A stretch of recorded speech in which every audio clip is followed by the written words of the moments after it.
na... Quando que é a próxima aula?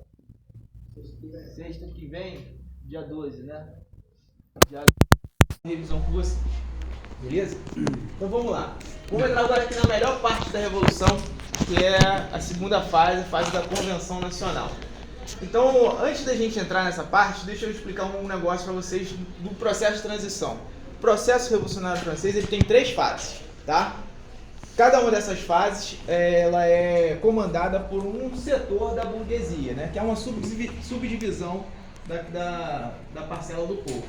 No primeiro momento, falei para vocês que o processo revolucionário ele se constitui e é formada a Assembleia Nacional Constituinte. Os parlamentares que vão comandar esse processo, na sua maioria, são girondinos, ou seja, é o pessoal da alta burguesia. E aí vai ser formada uma primeira Constituição, que é a Constituição de 1791. Essa Constituição vai refletir os valores desse grupo que estava no comando da Revolução, beleza? Depois, na segunda fase, a gente vai ter uma virada de mesa. Então, quem vai assumir o controle do processo vão ser os jacobinos. E aí vai ser formada uma nova Constituição, que é essa aqui de 1792. E aí, essa Constituição vai refletir os valores dos jacobinos. Tá? No final do processo jacobino, a gente vai ter um golpe de Estado que vai colocar de volta no comando da Revolução os girondinos. E aí vai ser feita uma terceira Constituição, que é de 1795, que vai refletir os valores, de novo, dos jacobinos. Então, o que vocês percebem? Que a cada momento, que a cada fase da Revolução, um grupo, quando toma conta do processo, do comando da Revolução, ele institui uma nova Constituição. O que isso quer dizer para a gente? Que há uma necessidade de se legitimar o comando e os valores do grupo que está na frente do processo. Tá? Então é por isso que eles instituem uma nova Constituição a cada momento. Quando temos os girondinos, eles vão colocar uma Constituição que favoreça os interesses desse grupo. Quando os jacobinos assumem, eles colocam uma Constituição que favoreça os interesses deles. E aí depois, quando os girondinos voltam ao controle, eles retomam aquela primeira Constituição que favorece os interesses do grupo girondino. Entenderam? Então, a Constituição ela sempre vai refletir os valores do grupo que está no comando do processo revolucionário. Tranquilo? Então, muito bem.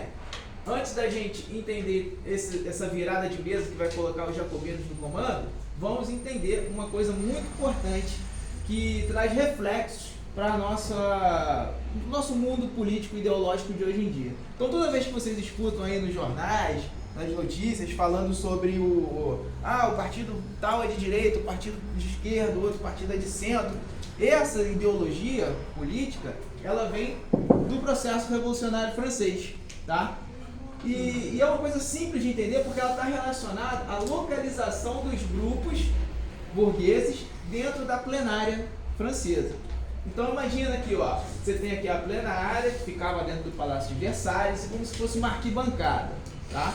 No alto, à esquerda, ficavam os jacobinos e os sans-culottes. Tranquilo? No alto, à direita, ficavam os girondinos. E na parte baixa, como se fosse ali a cadeira especial, ficavam o que a gente chama de planície ou pântano, que eram grupos ligados à burguesia financeira, ou seja, gente de dinheiro, que ficava no centro da plenária. Até aí, tudo bem? Sim. Então, beleza. Agora, o que isso tem a ver com a ideologia política? Isso tem até hoje essa divisão? Tem. Não, jacobinos, girondinos, não. Não, tipo, não com eles, mas eles nomes... Esquerda, direita, assim, na localização em si, não. Isso foi só durante o processo revolucionário. Mas ficou ali no ideológico, tá? Então, veja só. Jacobinos e sans-culottes compõem a baixa e a média burguesia e uma boa parcela do povo. Por quê? São pessoas que são menos abastadas, têm menos dinheiro, tá? E defendem interesses que são interesses do povo de uma forma geral. O que vem a ser o sans-culotte? Culotte era um tipo de calça que era usado na época, que era como se fosse uma bermudinha, e por baixo dela vinha uma meia branca, tipo um meião, tá? E era uma roupa cara, porque era praticamente de quem tinha muito dinheiro, dos nobres. Então quem não tinha dinheiro para comprar essa calça era o sem culotte. Sans em francês é sem. Então não tinha culotte, usava uma calça de lã crua, que é um tecido mais embrutecido, que era característico das pessoas mais pobres.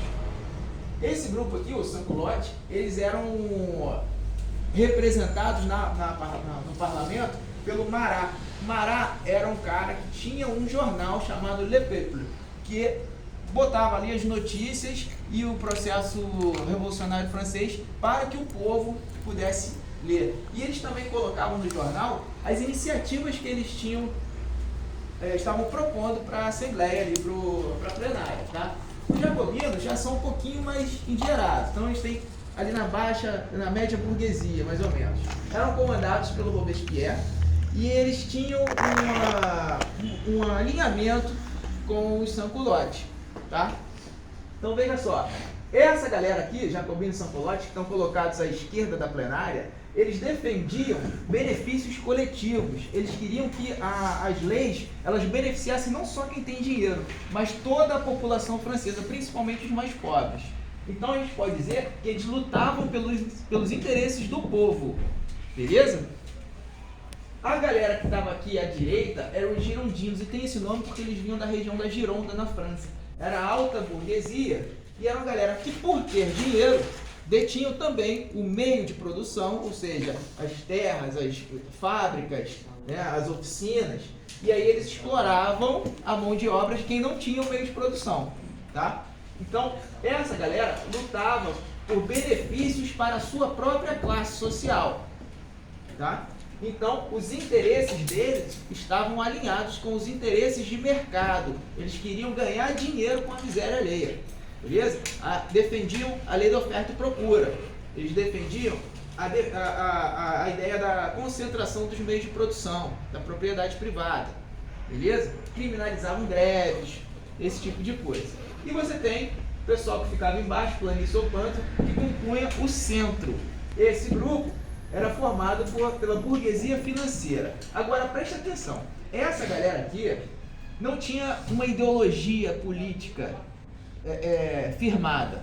Por quê? Eram pessoas que lutavam por benefícios próprios. Era tipo eles por eles mesmos. Isso aí. O interesse deles eram os interesses individuais de cada um. Então, imagina aqui comigo uma situação. A gente vai votar uma lei. Se esses caras aqui propõem a lei, tá? Todos vão votar a favor da lei que foi proposta por eles, certo? Essa galera aqui vai fazer a oposição, beleza? Então tá na mão desse grupo definir se passa ou não a lei, porque eles vão ser o voto da diferença, entenderam? E aí eles vão avaliar se essa lei aqui beneficia diretamente eles. Se beneficiar, beleza, eles votam a favor. Se não beneficiar, eles votam contra. Entenderam como é que funciona? Então, o centro é que define a votação. E até hoje é assim. Então, quando você escuta falar de partido de direita, partido de esquerda, partido de centro, significa o quê? Que os partidos de esquerda, eles lutam por interesses do povo. Eles querem os benefícios que sejam para a coletividade. Os partidos de direita estão alinhados aos interesses de mercado. Eles estão olhando só a capitalização, o acúmulo do lucro, os benefícios para quem tem o meio de produção, para a elite do dinheiro. Tranquilo? E os partidos de centro é aquela galera que vai com quem melhor beneficia. Entenderam?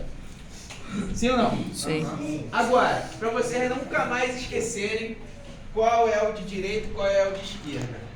Ah, pessoal, eu não vou lembrar na hora da prova se o jacobino é de direita ou de esquerda, se o girondino é de direita ou de esquerda. Vai lembrar, sabe por quê? Olha aqui, ó. Jacobino começa com que letra? J. Olha lá, hein, gente. J. E o J tá virado pra onde? Esquerda. Ah, moleque. Girondino começa com que letra? G. E o G tá virado pra onde? Direita. Vai esquecer? Não. Ó, então pronto. Beleza? Agora, ó, vamos lá. Se você olhar bem aqui, o G é até uma setinha aqui, né? Virando pra direita. Então, olha só. A Constituição de 1792, ela vai ser colocada aqui pelos jacobinos em substituição à anterior de 1791. E a gente vai ver que ela é uma Constituição oposta àqueles valores da alta burguesia. Primeiro, eles colocam aqui como modo de organização política um modelo republicano, tá? Então, é um modelo que visa a democracia. Todo mundo vota, e todo mundo vota naquele candidato que melhor representa os seus interesses de classe, né? Então, todo mundo tem o direito a voto. Eles vão manter a tripartição do poder. Isso é uma grande conquista, né? Porque você evita que o poder fique concentrado na mão de uma só pessoa. Essa pessoa, se tivesse poder concentrado, iria abusar do poder, igual o Luquinha, né? O Luquinha tem essa característica. Quem abusa e abusa. É. Tá? Agora, olha que começa a transformação, hein? O voto, a partir de 1792, ele passa a ser universal, só que masculino. Porque a mulher não é considerada cidadã ainda nesse período, tá? Qual é a diferença do voto universal masculino da Constituição Jacobina para o voto censitário da Constituição Girondina do ano anterior? Alguém sabe? É porque o antigo, ele, tipo, tinha tinha, tipo, um cara, as pessoas votavam nesse cara e esse cara votava para essas pessoas. Não. A diferença é que aqui o voto é universal. Na Constituição Girondina, o voto era censitário. Então, vota quem tem grana. Aí, anotado aqui. Tinha que pagar pra votar. Não, se você fosse rico, tu podia votar. Voto censitário. Se o Nakashima fosse um miserável, ele não podia votar. Então, Jacobino não podia votar? Então, tipo, qualquer É. pobre Não, miserável podia votar desde que fosse homem. Aqui sim. Mas olha o problema que isso acarreta. Se só a gente rica vota, eles vão votar no candidato que é rico ou no candidato que é pobre? Que é rico. O candidato que é rico, ele defende os interesses de quem é rico ou de quem é pobre? De quem é rico. Então o pobre tem representatividade política? Não. Não tem. Entendeu? Agora os jacobinos estão dando essa oportunidade. Tranquilo? Presta atenção nessas diferenças aí entre esquerda e direita, tá? Porque isso vale até hoje. A Constituição Jacobina vai votar também o fim da escravidão. Isso aqui vai atingir principalmente as colônias francesas, em especial o Haiti. Tá? O Haiti passava por um processo revolucionário, onde os escravos estavam se libertando e matando todos os franceses da ilha, que eram poucos, tá? A maior parte da população era de escravizados africanos. Eles se revoltam, matam os franceses e tomam conta do controle da ilha, beleza? Aí vão lá os jacobinos e sancionam essa abolição da escravidão. Então não tem mais escravidão no Haiti, tá? E a gente vai ver que depois, lá no finalzinho, quando Napoleão for assumir o controle da França, ele vai retomar com a escravidão. Só que aí já é tarde demais, os escravos já estão, ó, ponto de bala, estão detonando geral.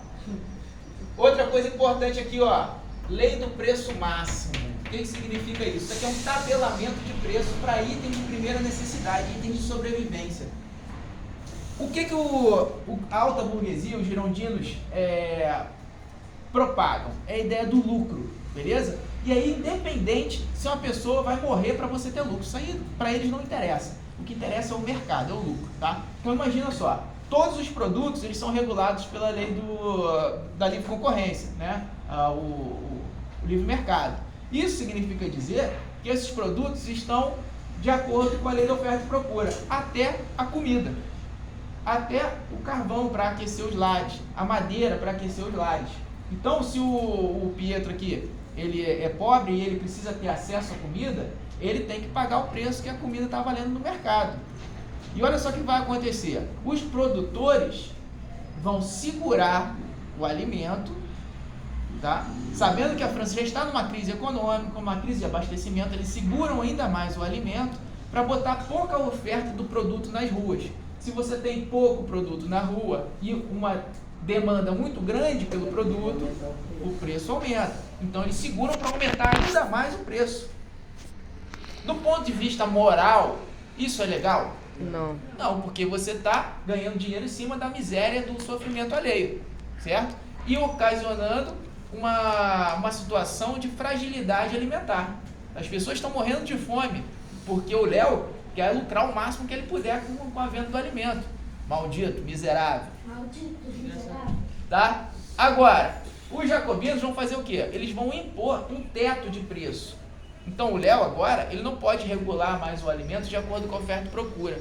Ele tem um limite do que ele pode cobrar sobre o alimento, sobre o carvão, sobre a madeira.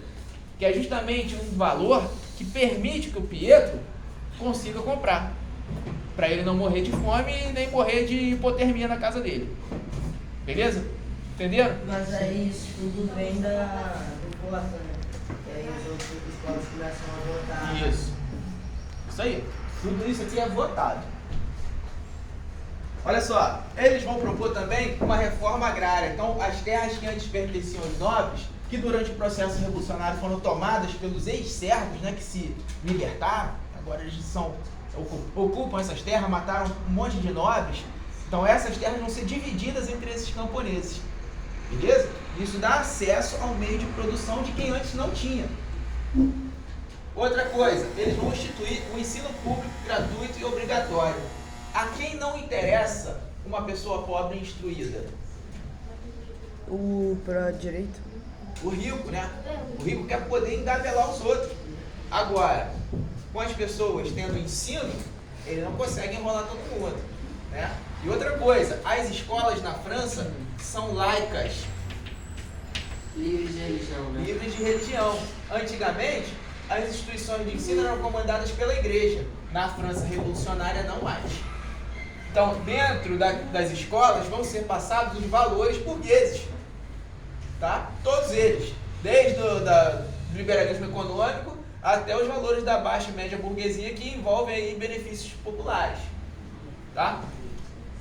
Já que a França está livre da religiosidade, a França agora é um estado laico, é permitido também o divórcio. Então, se a Sara casou com um traste na igreja católica, ela teria que aturar esse traste até o fim da vida. Que martírio, Sara. Mas agora você não precisa mais. Porque os jacobinos aprovaram o divórcio. Então você pode se divorciar desse miserável. Mas é um pecado mortal. Não é mais pecado. Porque agora na França tá valendo.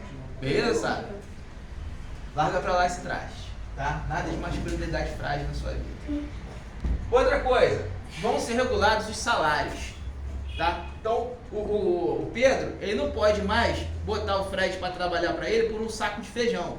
Não, agora tem que pagar salário, Pedro. Deixa de ser mão de vaca. Vamos lá. E se o Fred, mesmo assim, fica muito bolado com o valor que o Pedro está pagando, ele pode incitar uma greve, porque a greve agora é direito. A quem não interessa o direito à greve e a regulamentação de salário? Aos ricos. É isso aí, porque aí o rico não pode explorar o pobre até a morte. Entenderam? Então beleza, na próxima aula a gente termina aqui e bota o resto para vocês.